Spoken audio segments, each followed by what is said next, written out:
Today we're talking self-worth at work and strategic job hopping. I'm Izzy, your corporate agony aunt. Whether you're chasing a promotion, negotiating a pay rise, or navigating office politics, figuring out your next career move, this is the place for career highs, lows, yeses and nos. Hit subscribe wherever you're listening because your next big opportunity starts right here. Let's spill some corporate tea. Dear corporate agony aunt, I don't feel qualified for a job I want, but should I still apply? Firstly, you need to reframe the job description. Job descriptions are written as a wish list, not a rigid checklist. Hiring managers know that they're unlikely to find someone who meets every single requirement. So for example, if a job asks for 5 years of experience and you have 3, that doesn't mean you're disqualified, especially if you can demonstrate results that prove you've operated at a high level in that time. Next, you need to focus on transferable skills. Why? Because many job requirements are about competencies than they are about industry-specific knowledge. You're likely to get the job if you can translate your skills well, even if your background isn't a perfect fit. For example, if the role requires strong stakeholder management and you've managed cross-functional projects that directly match, even if your job title doesn't say stakeholder manager, you've done the job that it's asking for. What you need to do is rewrite your CV and LinkedIn to highlight the skills that transfer directly to this new role. Use clear examples of how you've had impact. And my advice would be to apply anyway. Most successful candidates apply when they meet about 70% of the criteria, and if you wait until you tick every box, you'll never find a role that you're perfect for applying for. It just doesn't exist. A hiring manager might prefer someone with a particular software certification, but if you have relevant experience and can show that you're already learning it, then they may still hire you because they might just like you more. If a missing skill is holding you back, just start learning it now. Stop making excuses and start learning it now. Take a short online course or even mention it in your application that you're actively upskilling. Preempt the barrier. What you need to do though is nail the interview narrative. Why? Because confidence in how you present yourself matters almost as much, if not more, than qualifications. Hiring managers are looking for someone who can grow into the role, not just tick boxes on day one. So for instance, instead of saying, I don't have experience in X, reframe it as, I've successfully tackled similar challenges in Y and I'm already developing my skills in X. Prepare answers that emphasize your ability to learn, adapt and deliver results, and give examples of the times you've stepped into new challenges and succeeded. What you need to do though is just back yourself, because if you don't, no one ever will. The biggest difference between people who land great jobs and those who don't are the ones who got hired and the ones who actually apply. Sitting and thinking about applying will not get your recruiter to look at your CV. A recruiter won't look at it and think, this person only meets 75% of the criteria, so I won't consider them. Instead, they'll look at what you bring to the table. So take the leap. Even if you don't get the job, the experience will prepare you for the next one, and each application and interview makes you a stronger, better, more well-rounded candidate. The worst thing that happens, you don't get the job. The best thing that happens, you get the job you didn't think you were qualified for. So please just apply first and learn later, because confidence is what wins jobs, not considering whether you should apply or not. Our separate corporate dilemma is, my industry is dying, how do I pivot before it's too late? Honestly, firstly, you need to accept the reality and read the signs. Why? Because industries evolve, and the people that survive are the ones who see it coming and act early. If layoffs are increasing, job opportunities are shrinking, or new technology is making your role obsolete, it's time to move on. For example, print journalism took a hit when digital media rose. Those who upskilled in digital content, SEO, and social media early made much smoother transitions, while others struggled to adapt. So what you need to do is research industry trends, talk to people in your network, and assess where your field is heading. If your job is at risk, you want to be ahead of the curve, not scrambling when it's too late. What you also need to do is understand your transferable skills and adjacent industries. Most careers don't require a full restart. Your skills can often be applied elsewhere with minor adjustments. The key, though, is identifying the industries that need what you already bring to the table. So, for instance, a retail store manager facing automation might transition into customer success or operations management, both of which value leadership, problem solving, and process optimization. You just need to make a list of your core skills: project management, communication, sales, analytics, leadership, etc., whatever they are, and explore industries where they are in demand. Honestly, ChatGPT is your biggest help with this. It can make this process so much simpler and smoother. Just make sure you niche it down and ask as many questions as you possibly can. And also start reskilling before you have to. The best time to learn a new skill is before you're forced to. I always ask myself, what's the next big skill? What are the next big 3 skills that I can start learning? Because a small gap in your resume looks far better than a massive one when you find yourself suddenly employed. So, for example, if automation or or AI is replacing your role in logistics, start learning data analytics or supply chain management, because the software will help transition into a higher level role. Take online courses, earn certifications, or seek stretch assignments at work that expose you to new things, new areas, new departments. You don't need a full degree, you just need enough to prove that you can do the job. And honestly, you just need to expand your network and start positioning yourself. If your industry is shrinking, your next opportunity won't come from job boards in that same industry. It'll come from the people who you know. And if you only start networking when you need a job, you're already behind others. Another example, a journalist pivoting to content marketing should connect with marketing professionals, attend industry webinars, and start engaging with marketing content on LinkedIn now rather than later. Actively building relationships with people in the field you want to enter, reaching out to hiring managers, joining industry groups, and start showing up in conversations will all get you ahead. Lastly, no one ever wants to do this because it's time consuming, but updating your personal brand and starting to apply on LinkedIn is actually the fastest way to keep ahead of an old industry. You're making it easier for recruiters to find you, so your profile is discoverable and accessible. Refresh your CV, highlight the skills that are transferable, start building your personal brand on LinkedIn, and position yourself as someone who's already thinking ahead in the space. Industries will change whether you're ready or not. The difference is whether you move first or get left behind. The people who stay ahead of disruption don't wait for permission to pivot. They spot the trends, take action early, and position themselves for what's next. Move before you're pushed, I promise you, it'll make life easier. Next up, we have our corporate confessional session where we get someone to anonymously write in a corporate confessional or something where they messed up massively at work. All of these people are uber successful, therefore meaning that none of these mistakes are career ending. In actual fact, half of them made them better people, better employees, better colleagues. So this one, anonymously, says, I was a marketing assistant for a tech company who delivered trainers all around the country. One time I booked a whole week of hotels for the company for £50,000 and then forget to send the team the booking before I left my laptop at the office and drove 300 miles for a family-filled weekend. I realised on Sunday morning when staff should be checking in on Sunday afternoon. I felt sick to my stomach. My manager was pretty reasonable when I pre-warned her, thank God, and everyone had to pay for their own accommodation. The team put a check in place to ensure it couldn't happen again, and the rest was history.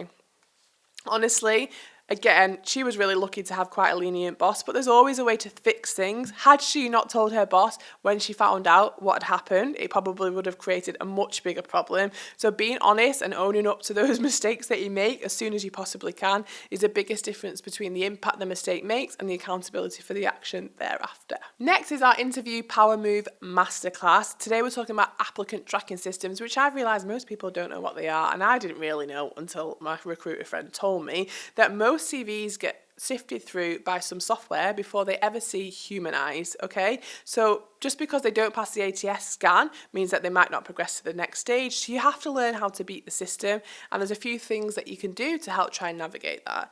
The first is using keywords. So scan the job ad for key terms, for example, SEO, strategy, or project management, and include them naturally into your CV. The next, simple formatting is key. I know you see these templates on Canva and you think, oh my goodness, a fancy CV. That might look great, but it's going to confuse the hell out of the ATS. So stick to a clean, professional layout with no tables, columns, or images.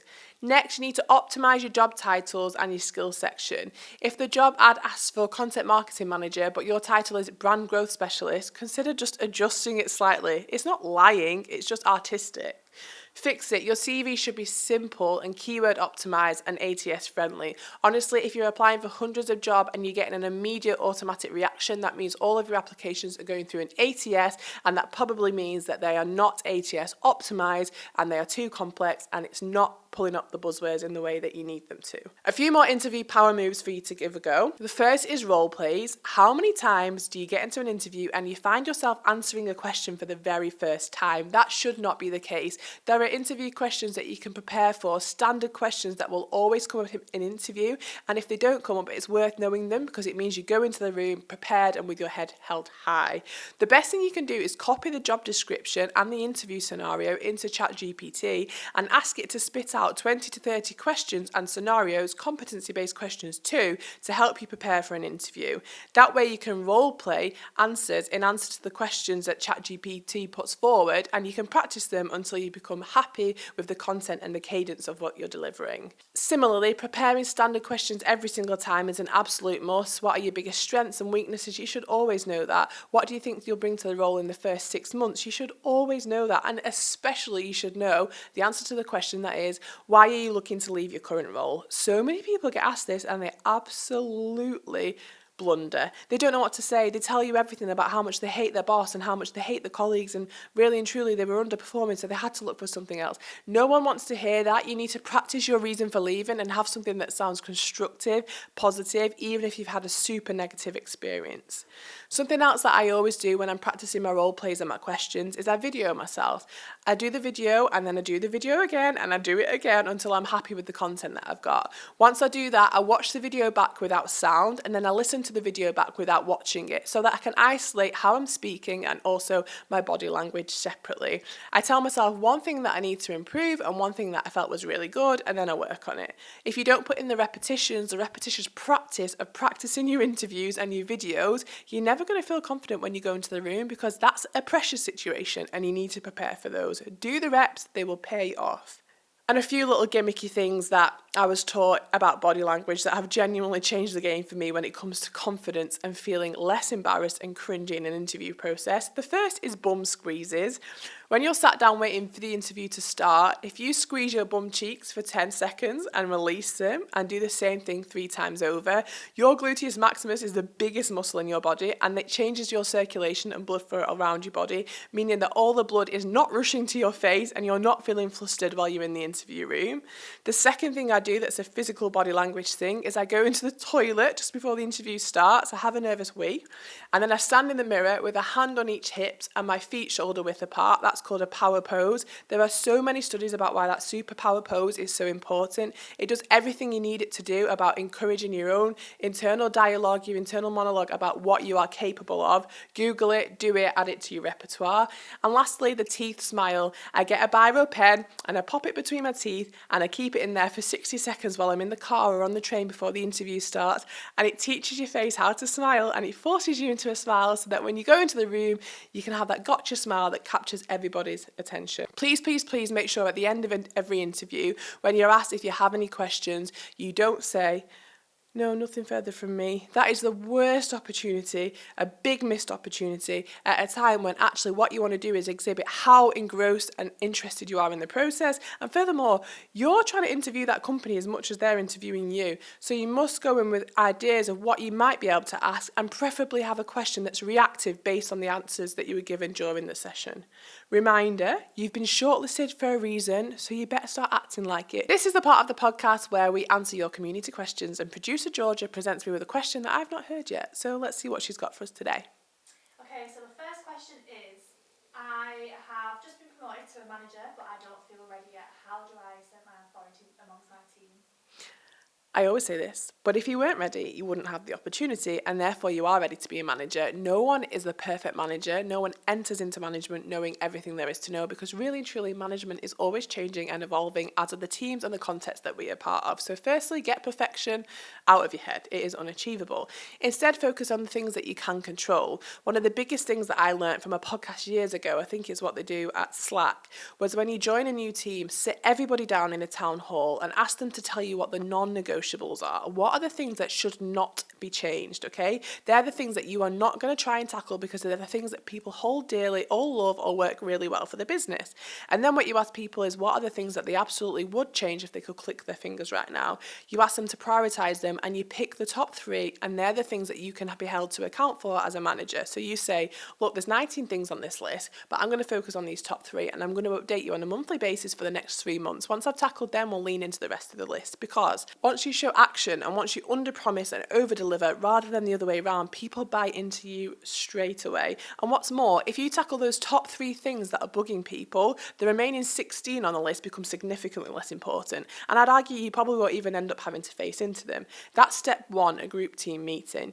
The second thing that I do with every single team I ever have is I sit down with them one-on-one personally and get to know them. And that might sound cliche, that might sound like a waste of time, but having a conversation with no pretense at the beginning of of your managerial career with this team is going to be super important. Learn what makes people tick, learn why they get out of the bed in the morning, how long have they been at the company for, what did they do before, how many dogs have they got, how many children have they got, what do they do in their free time, do they love Pilates, do they love rugby? You deserve to know, and they deserve for you to know, so that you can help them thrive in their home life as much as they do at work. Because fundamentally, we come to work because we have to, not really because we want to. Once you've done that, the meetings thereafter should be much more structured. A monthly one-to-one with those colleagues where people are expected to prepare every single month ahead of time so that your time is best spent. I do this with a simple sheet called a HIGO, which stands for How You Getting On. It's a colloquialism, but it works for me. And what I do is ask people on a scale of 1 to 10 at home, how happy are they and why? They don't have to share it.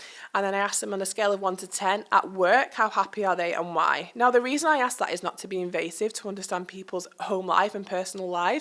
It's because if someone turns up as a 7 out of 10 every single week, but one week they turn up as a 3 out of 10, I know as a manager intuitively that that person needs a wide berth or a shoulder to cry on. Similarly, the same applies to work. If someone shows up as a 10 out of 10 every week at work and then the next week they're a 1 out of 10, it's time for you to intervene to understand how you can help. Leaning into managerial actions and accountability is far more important than trying to show off, trying to change the world when you first joined. Be slow, be systematic, and get the time to be sensitive to people and their needs and wants and how they want to be managed, and I promise you'll absolutely win. Okay, so the second question is, I love my job, but the culture is toxic. Should I stay and try and change things?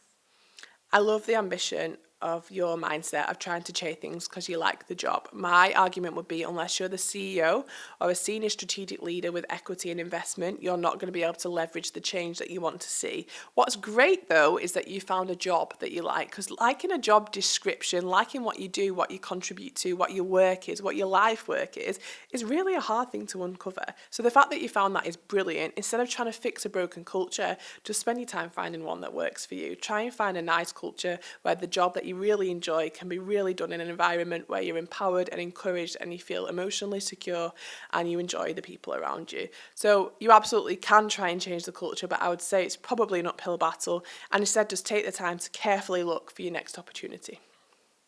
Thanks, producer Georgia. Thank you. What do you think to this one? My boss expects me to be available 24/7 and I'm struggling to set boundaries. How can I push back? Been there, done that, got the t-shirt. What I would say with boundaries is you can only set them if you set them yourself. So like you can keep pushing back, but if you make yourself available and open, the boss is always going to ring you out of hours. There are some times in life when those calls are needed and necessary, and actually it's worth taking them. I'd say I did that a lot as a graduate. People don't like to do that anymore, but it's actually can be really valuable. But I would say, right, hi boss, great work today, just so you know, going on Do Not Disturb for the rest of the evening, catch you up in the morning, or having an automated reply on your emails in the evening, or your Slack or your Teams channels, just taking control of those physical and virtual boundaries, because I found that a lot of the boundaries that are being blurred right now is because of the virtual advancements in our working world. So if you take control of your own technologies, then in actual fact, you can have your own anchor at the end of the day that has nothing to do with work, and it means that you change your pace and you change what you're open to, and your boss just frankly cannot feature in that. Thanks, producer Georgia. That's it for today. I hope this episode helped to kickstart your career glow up. Do not forget to hit subscribe so you don't miss any of our future career tips and tricks, and share this with a friend who's also navigating their career journey or job hunt. Let's build an unstoppable community of professionals who know how to win in the corporate world. There are so many extra resources on my website and in the links in my bios to help you land your dream job and tackle your corporate dilemmas one step at a time. Thanks for tuning in, and I'll catch you next time on Corporate Agony Aunt.